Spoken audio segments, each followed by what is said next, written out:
Hello everyone, welcome to my presentation about the vector search engine Weaviate. In this presentation I will explain you what vector search or vector databases are, and I will show you how it works in live demos. I am Laura Ham. I am a machine learning product researcher at Semi Technologies, and at Semi Technologies we built the vector search engine Weaviate. You can connect to me on LinkedIn or you can join our Slack channel of Weaviate, which is the Slack channel of the community, so the open source community. And today I will talk about, what I said, vector search and vector databases. Before I dive into vector databases, I want to explain you what structured and unstructured data is and what the challenge is in unstructured data. Then I will explain you everything about vector search and vector search engines, and I will then continue with showing this in live demos. So first, what is a vector database? And before that, so what's difficult about unstructured data? If we compare structured data with unstructured data, we see that structured data is what you find in a typical database. So in a typical database is a relational database with rows and columns and connections between those tables. So it's mostly quantitative data. So we have, in this example, we have an ID number, a name, which is a short string, and the city, which is also a short string. And this is what, the typical quantitative data is in a relational database. On the other hand, we have unstructured data, and that is, what I call data what you find in the wild. So that means it's like longer text documents with a lot of unstructured text in there, raw sensor data. We have images or videos, audio files, but also social media data. And what you see in all those data sources is that there's a lot of, so there's a long piece of text or an image or video. And in this data, there's a lot of information hidden. So in one image, there can be a lot of information hidden, but it's difficult to capture that in a traditional structured database.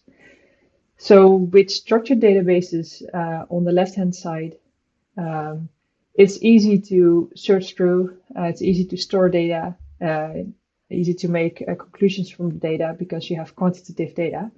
But if you have the unstructured data on the right, it's difficult to find the information that's hidden in that unstructured data.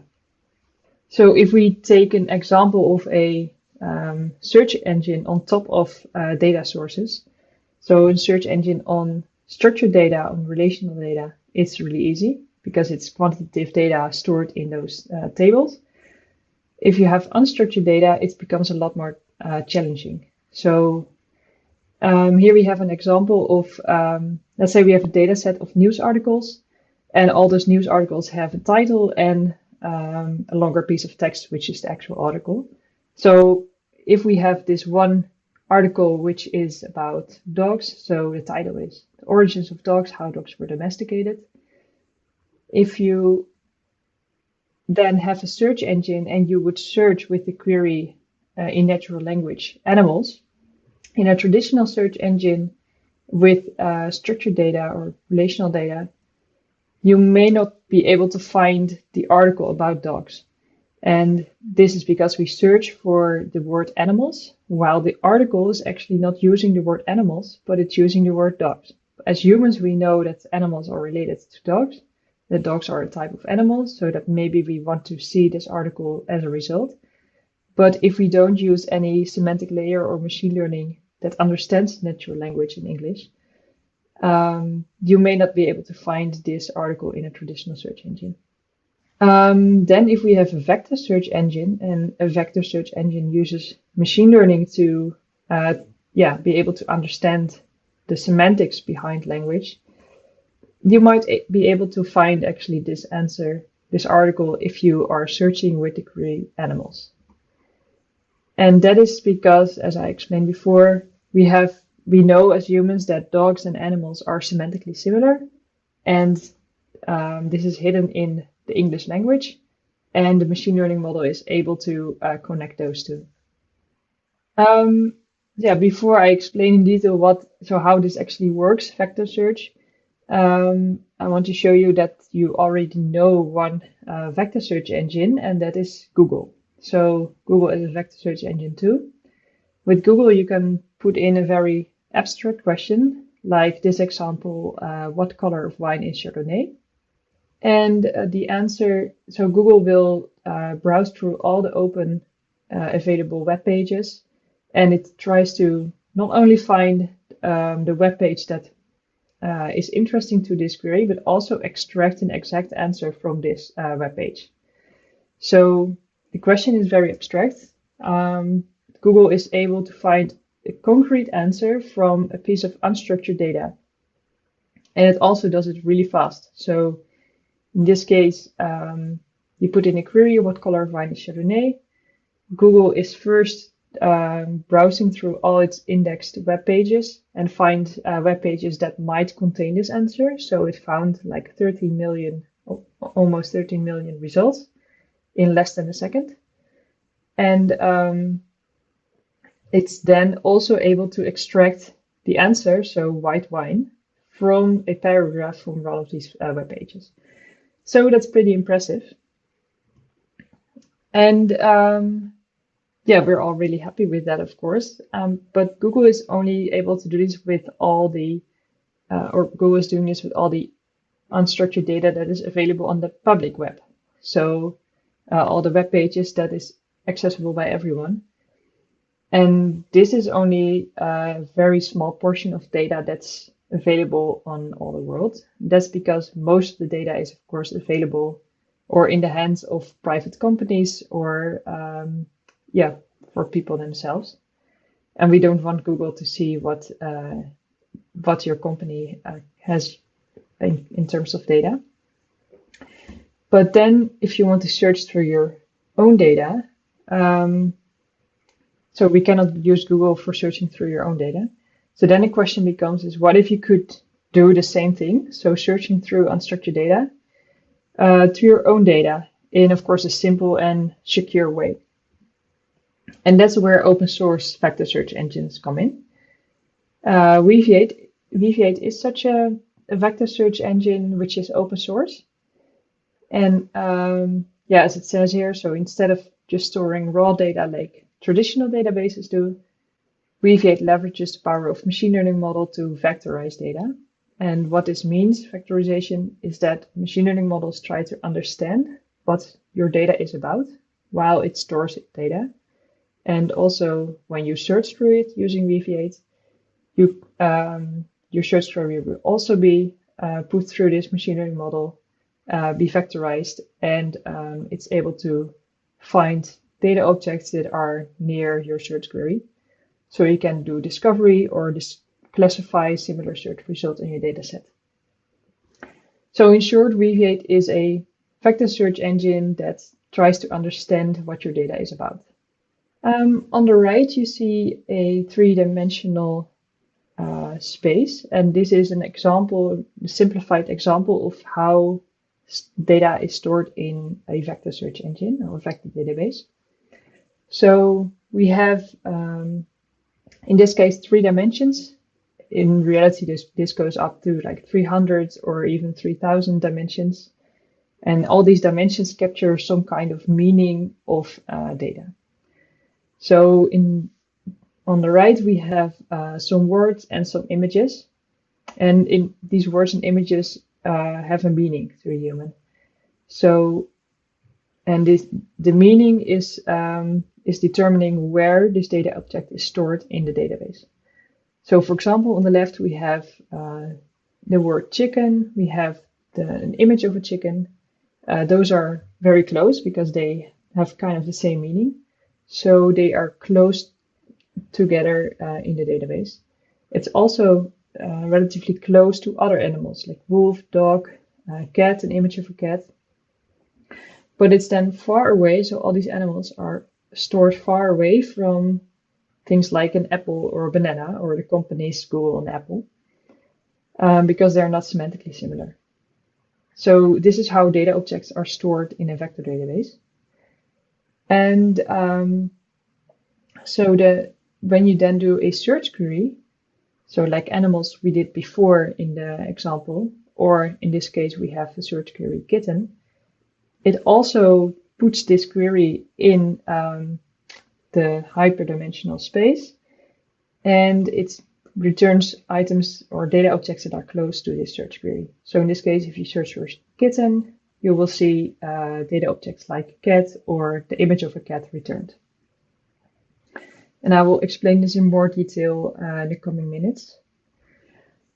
But first, I want to show you how vector databases are slightly different from graph databases. So with graph databases, as you might know, data is also not stored in like traditional rows and columns, but data is stored in like nodes or classes, and like all those data objects can have relations to each other. So if we take the example again of news articles, we might have a data object article with the title, The Origins of Dogs. And this is written by some author and has some category, which are also separate data objects. And there are relations between those data objects. So article has author this person, John Doe, and this person wrote some articles, for example, this particular article. And this article has a category, nature in this case. So this is a graph database. Then if you, so this is different from vector databases, but what you do with vector databases is you add dimensions to it. So here I have like added 2 dimensions to it. And what happens is these data objects in the graph database will be stored exactly where, where the meaning of this data object is also. So in this case, we have indexed, like, for example, English language, and you see that a category nature, this data object will be stored close to, for example, the concept of environment, concept of animals, but far away from technology and laptop. And the concept of article, or this article about dogs, so it's article, so it's close to newspaper, it's close to dog and also to cat and animals, because they're all semantically related. And so by adding these vectors, so these vectors are essentially just coordinates in a high dimensional space, you add some context or some meaning to your data. And this allows you to also search through it semantically. So how does this work on a technical perspective? So the first step of doing vector search or storing data in a vector database is choosing some kind of model that can map your data to vectors, to coordinates in this high dimensional space. And for this, you can, for example, use machine learning models. So the first step is an encoder model. So from data to a vector, to a coordinate, this is encoding. It says it transforms data into vectors. They're also called retriever models. And one example is dense retrievers. Dense retrievers are deep neural networks or like machine learning models that calculate the vectors from a word. This can be language models. So you see an example here on the right. And examples of language models are BERT models or sentence transformers models. You can also do this to images. And then one example is a ResNet-50 model. So all these models, they can calculate a vector position from a piece of data. You can also do this by not using deep neural networks, but using sparse retrievers. Sparse retrievers like TF-IDF or BM25, they don't use machine learning models, but they use word frequencies in the documents instead. So they are a bit light weighted. So now we have a model that is able to transform data, so natural language or images or videos, whatever, into vectors. The second step is you can use Weaviate, for example, to import all this data and to store it actually in this vector database. So Weaviate looks at all the data objects and uses this encoder machine learning model to vectorize the data. And then it will be placed in this hyperspace, so this high dimensional space. And then you end up something like this, what I showed before. So we have a cat that is semantically related to dog and to animals and to an image of a cat, but it's far away from apple and banana. Then if you use this database as a search engine, Weaviate will also take your search query, which you can put in natural language or search by an image, for example. It will also use this encoder model or retriever model to index or vectorize this query. And so it also gets a vector position, like you see here on the right. And then it does an approximate nearest neighbor search, ANN search, to retrieve data objects that are close to this query. So if I search for kitten, then I will get back results that are, for example, cat or image of a cat, and so on. And this is called approximate nearest neighbor search. And this is, for example, by calculating the cosine distance between the data objects and the search query. You only want to retrieve the results that are most close to the query. And with a vector search engine like Weaviate, this is done very efficiently. Even if you have millions or billions of data objects or search queries, you can still retrieve it in very efficiently. And this is because it uses, for example, a indexing library HNSW, to search for these data objects very efficiently. So to summarize, you have a pre-trained machine learning model, for example, a BERT or sentence transformer model from Hugging Face. You have your own data, and then with Weaviate you can index them and store them in this vector database. You can do a search query, and then it will do an approximate nearest neighbor search to retrieve the data objects close to this query. So this is how a very relatively simple search pipeline looks like. And you can extend this pipeline. So now it was just a very simple search, and you use retriever models for that. But you can extend this vector search pipeline by, for example, reader or generator models. Reader models are models that extract information from the retrieved data objects.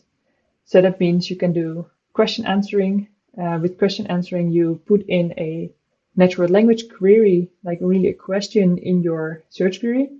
And then Weaviate is able to not only find the relevant data objects, but also extract an answer from these relevant data objects. And that's done by a reader model on top of the retriever model.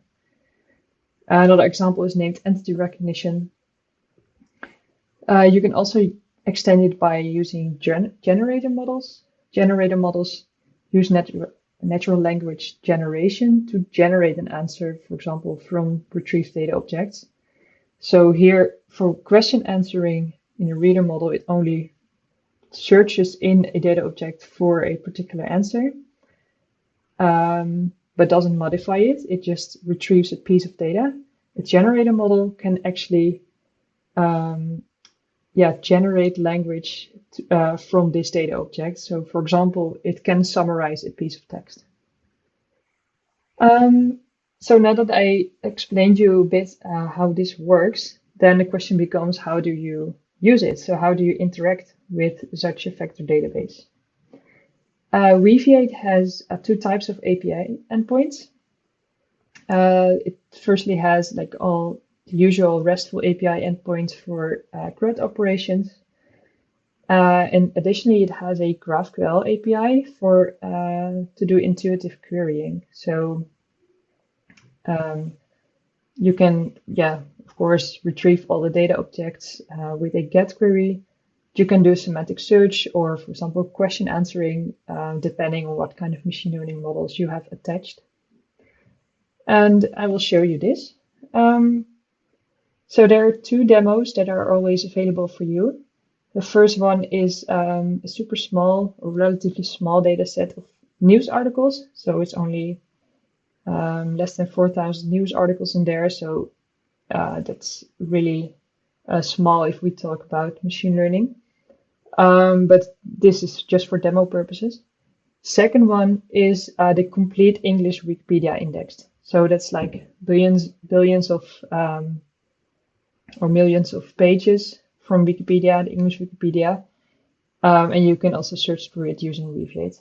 But for now, we'll just show you the small data set. So in here, I'm connected to this data set. So this data set has news articles with natural language text already indexed in Weaviate. And what you see here is so I'll make it a bit bigger, is a graphical user interface to query. And you can query this data set using GraphQL. So I will build this query step by step to explain. So on the left-hand side, I built a query. On the right-hand side, you will see the results.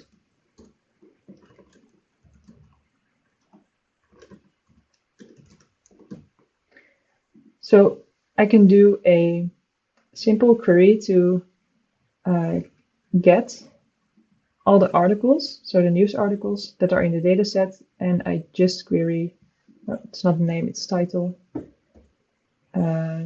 Just query the title. So this is a really simple get query, basically, just to show you how it works. And on the right, you see the result. So now I have a list of all the articles that are in there, and I just see the title. I can ask for more data properties here. So this is the summary of the article, for example. Now with this query, there's of course no semantic search happening. So there's no like machine learning happening here. But I can add this to the query. And let's say I want to find the articles that are near the concept of animals, like I used in the example in the slides. I can do a near text search. Near text is a function that we defined, which uses the semantic search principles.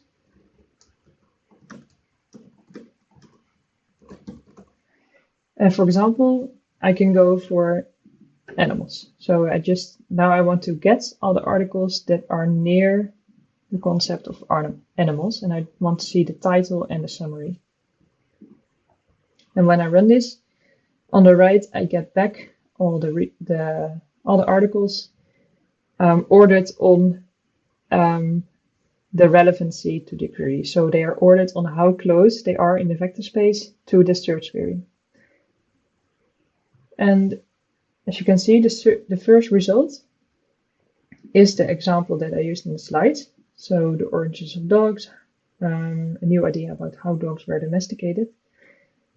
And you can see also in this article, it's about dogs and parenting, domestication. It's all about wolves. So it's all about animals, but it doesn't literally use the word animals. And this is how you can see that you really do a semantic search. So the second result, it's about Nigeria cattle prices. So cattle, I'm not sure if the word animals is used here, but I don't see it. So Weaviate, or the machine learning model behind it, in this case a sentence transformer model, understands that with animals I also want to see results like dogs or cattle, those kind of things. I can also show you this. I can call for certainty, and certainty is a number ranging from 0 to 1, indicating how close this data point is actually related to the search query. So in this case, Weaviate, you can say that Weaviate is 79% sure that this search query is relevant to what I'm searching for.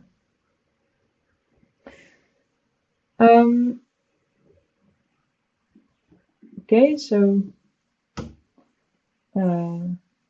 as I showed you, you can extend the search pipeline with reader models, and one of the reader models is a question answering model.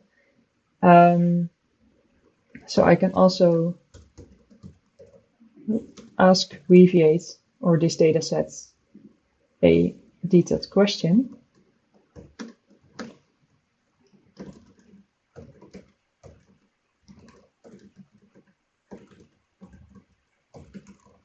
So here I have an exact question. So who is the king of the Netherlands? I'm really looking for one specific answer. I don't want to see the whole data item, maybe. I just want to know who is the king of the Netherlands. And I need to ask for the answer here. So one answer is enough. So if I do this, what happens now is that Weaviate will still do a get query. It gets articles that are near this search query. So it will find articles that might contain something like this about the king of the Netherlands. And then with this search query, or with this result, so it found this result about Dutch royals. And with this search query, it uses a question answering machine learning model to extract an exact answer. So here it found this answer, and you can see that here it's found already in the first sentence. So King Willem Alexander, and then went the Netherlands, blah, blah, blah. So the machine learning model understands that this king is the king of the Netherlands.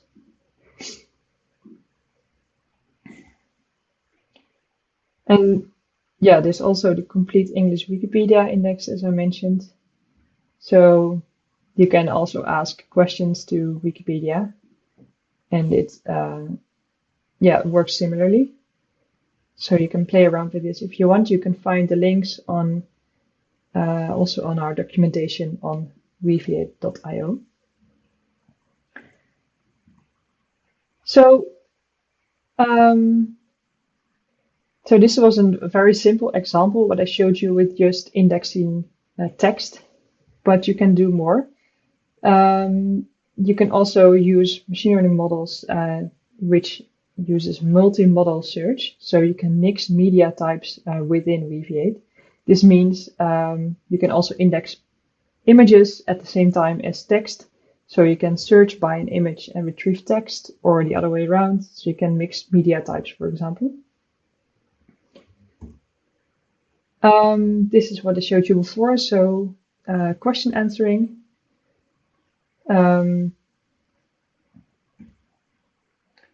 Then, as I explained to you, Weaviate works with machine learning models to vectorize data.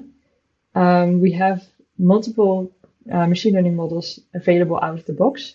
For example, most of the models from Hugging Face or our own trained machine learning model called Contextionary. We have models from OpenAI and so on.